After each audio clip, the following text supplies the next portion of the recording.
কাইলৈ পুনৰ গেৰুৱা বসন পিন্ধিব বজালী সমষ্টিৰ এগৰাকী প্ৰাক্তন বিজেপি নেতাই আৰু তেখেত আমাৰ লগত উপস্থিত আছে। এতিয়া আমি পোনে পোনে তেখেতৰ লগত কথা পাতিবলৈ যত্ন কৰিম। 3 বছৰ পূৰ্বে তেওঁ বিজেপি দল ত্যাগ কৰিছিল আৰু আজি পুনৰ এক আচলতে খবৰ যে তেখেতে পুনৰাই কাইলৈ বিজেপি দলত যোগদান কৰিব। আমি পোনে পোনে তেখেতৰ ওচৰলৈ গৈছোঁ। প্ৰথমে আপোনাক অভিনন্দন জ্ঞাপন কৰিছোঁ দাদা।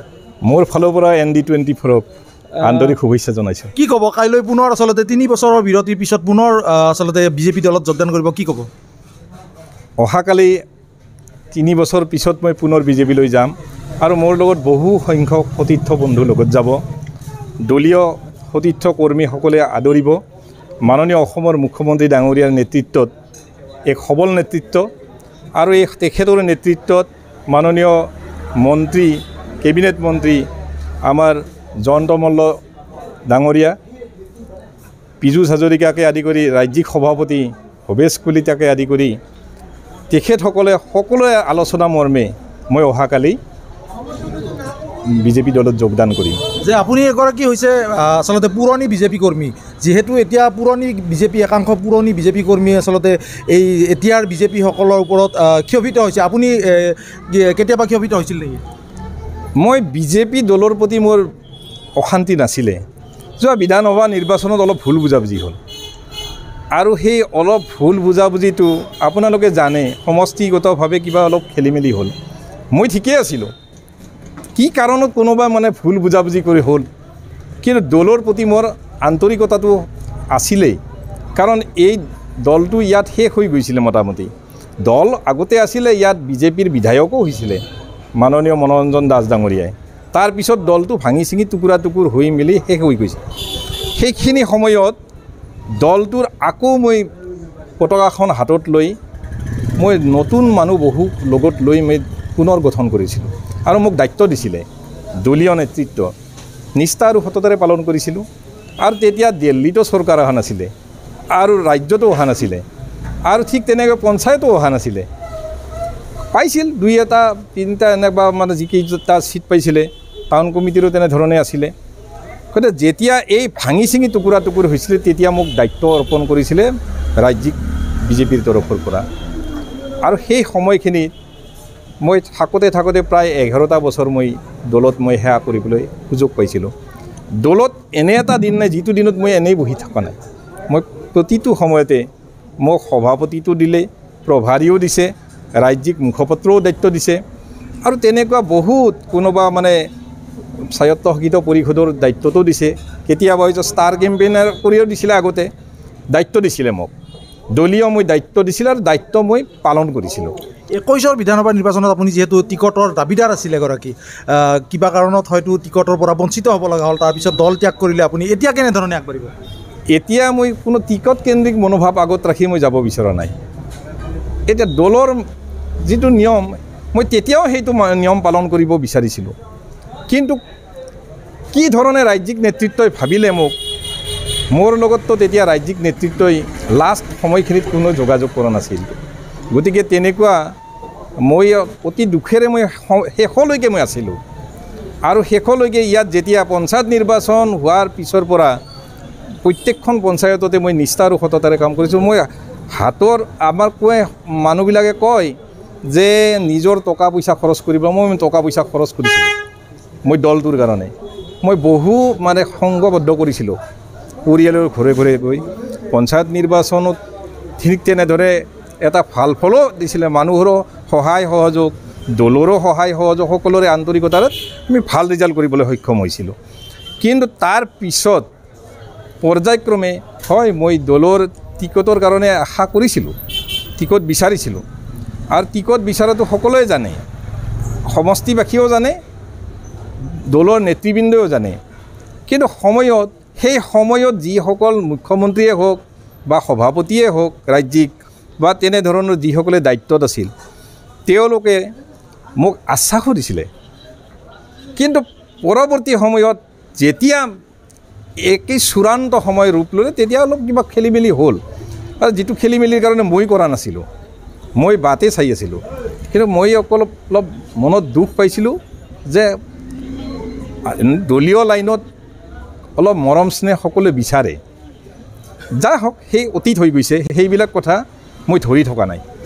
এতিয়া মই যিহেতু মাননীয় মুখ্যমন্ত্ৰী এজন শক্তিশালী, এক গতিশীল শক্তিশালী ডক্টৰ হিমন্ত বিশ্ব শৰ্মা ডাঙৰীয়াই অসমক এক নতুন ৰূপত সজাব বিচাৰিছে বা সজাই আছে, সেই কথাটোলৈ সদায় মনত আছে।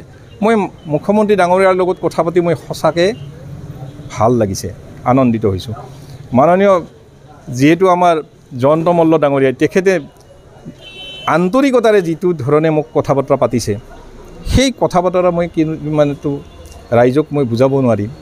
গতিকে তেনেকৈ তেওঁলোকে বিচাৰিছে যে সকলোৱে আহি ৰাজ্যিক সভাপতি তেখেতকো বিচাৰিছে, গতিকে সকলোৱে বিচাৰিছে যে দলত যোগদান কৰক আৰু দলত ভালকৈ কাম কৰক।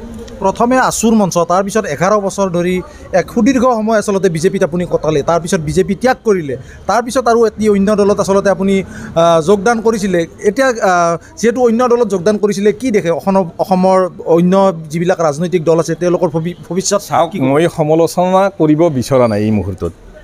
এটা কথা ঠিক, সেইখিনি সময়খিনি মোৰ কাৰণে খুব বেয়া সময় আছিলে। যেতিয়া মই ওলাব লগা হৈছিলে, মই বৰ দুখ মনে ওলাইছিলোঁ।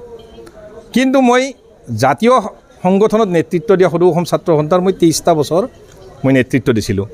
সদৌ অসম ছাত্ৰ সন্থাত মই মুখ্য সাংগঠনিক সম্পাদকৰ দায়িত্ব মই লাষ্ট সময়ত পোৱাৰ পিছত মই বিদায় লৈছিলোঁ। আৰু তেতিয়াও মই এজন নিষ্ঠাবান মই কৰ্মী হিচাপে মই কাম কৰিবলৈ চেষ্টা কৰিছিলোঁ। তাৰ পৰা ওলাই অহাৰ পিছত যেতিয়া মই ওলালোঁ, মই ভাৰতীয় জনতা পাৰ্টীৰ পৰা যেতিয়া ওলাব লগা হ'ল, মনৰ কষ্ট পোৱাৰ পিছত মই দলীয় সতীৰ্থসকলৰ পিছত ওলাই আহিলোঁ। কিন্তু সঁচা কথা ক'বলৈ গ'লে, যিটো দলত মই গ'লোঁ, মই উপায়বিহীন হৈ তেতিয়া ৰাজনৈতিকভাৱে জীয়াই থকাৰ কাৰণে মই নিৰ্বাচন খেলিবলৈ যোৱা নাই। মই নিৰ্বাচন সেই সময়ত দীপাংকৰ নাথ আজি অহাকালি জইন কৰিব, তেখেতেও কৈছিলে যে দলত আহা, আমি একেলগে থাকোঁ, একেলগে সদৌ অসম ছাত্ৰ সন্থাত কাম কৰিছিলোঁ। এই সময়খিনি এতিয়া দেখা পালোঁ যে মানে সময়টো কাৰো কাৰণে ৰৈ নাথাকে। যিটো দল আহিছে সেই দলটোৱে কি ধৰণে আগবাঢ়িব বিচাৰে, কোনো তেওঁলোকৰ মানে চিন্তা চৰ্চা কি, বহু বিশ্লেষণাত্মকো মই কৰিব খোজা নাই। তেওঁলোকে নতুন চিন্তাৰে আগবাঢ়ক বা আগবাঢ়িব, সেইটো মই পৰামৰ্শও নিদিওঁ। কিন্তু মই সেই চিন্তাৰ আধাৰত কাম কৰিব মই নোৱাৰিম।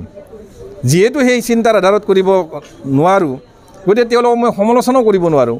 কাৰণ তেওঁলোকৰ নেতৃত্বত যি ধৰণে যোৱা 3টা বছৰৰ সময়খিনিত মোক থাকি গ'লোঁ, কিন্তু কাম কাজত মই কৰিব পৰা মানে মন মোৰ মানে ঠিক হোৱা নাই, মানসিকভাৱে মই প্ৰস্তুত হ'ব পৰা নাই। যিহেতু কাইলৈ আপুনি বিজেপি দলত যোগদান কৰিব, সমৰ্থক যাবনে নাই? বহু যাব, বহু ওলাইছে। এতিয়া মইতো গম পোৱা মতে মই নিজে কোনো আগভাগ লোৱা নাই। এতিয়া বুথৰ সভাপতিবিলাকে তেওঁলোকে মই শুনিছোঁ এনেকৈ তেওঁলোকে নিজে নিজে লিখি দিছে ফণী পাঠকক দললৈ আমন্ত্ৰণ জনাব লাগে।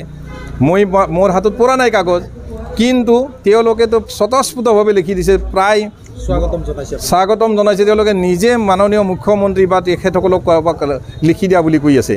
মোক আহি লগ ধৰে, তেওঁলোকে যোৱা 3 দিন ধৰি মোক নিৰবিচ্ছিন্নভাৱে লগ ধৰি আছে। প্ৰায় যিমানবোৰ বুথ আছে কেইটামানক বাদে বাকীখিনি প্ৰায় মানে তেওঁলোকে লিখি দিছে যে আপুনি আমাৰ দললৈ আহক, দলত মানে আপোনাক কাম কৰিব দিব মুখ্যমন্ত্ৰী ডাঙৰীয়া। তেখেতে জানা বুজা মানুহ আৰু ময়ো তেখেতক ভাল পাওঁ। যি সঁচাকৈ সঠিক নেতৃত্ব দিয়া, গতিশীল নেতৃত্ব দিব পৰা ব্যক্তি অসমৰ মানচিত্ৰত ডক্টৰ হিমন্ত বিশ্ব শৰ্মা। সেইকাৰণে তেওঁলোকে চহী কৰি দিছে, সেইটো এটা বেলেগ চেপ্টাৰ। তাৰোপৰি মোৰ শুভাকাংক্ষী বহু মানুহ ওলাইছে অহাকালি তেওঁলোকে নিজাকৈ কৈছে যে আমাক একো দিব নালাগে, আমি আপোনাৰ লগত সংগ দিম। স্বতঃস্ফূৰ্তভাৱে আপোনালোকে দেখা পাব কালি 10টা বজাৰ পিছত এটা বজালীৰ এটা মানে যি ধৰণে গতিশীল পদক্ষেপৰ নেতৃত্ব মুখ্যমন্ত্ৰী ডাঙৰীয়াৰ সহযোগী হোৱাৰ কাৰণে তেওঁলোকে ফণী পাঠকৰ লগত মানে সহযোগ কৰিব।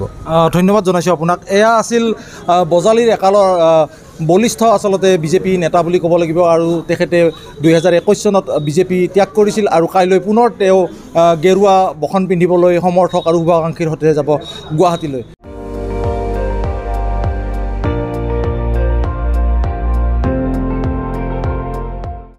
আপুনি চাই আছে ND24, সৰ্বশ্ৰেষ্ঠ নহয় সৰ্বোত্তমৰ দৌৰ।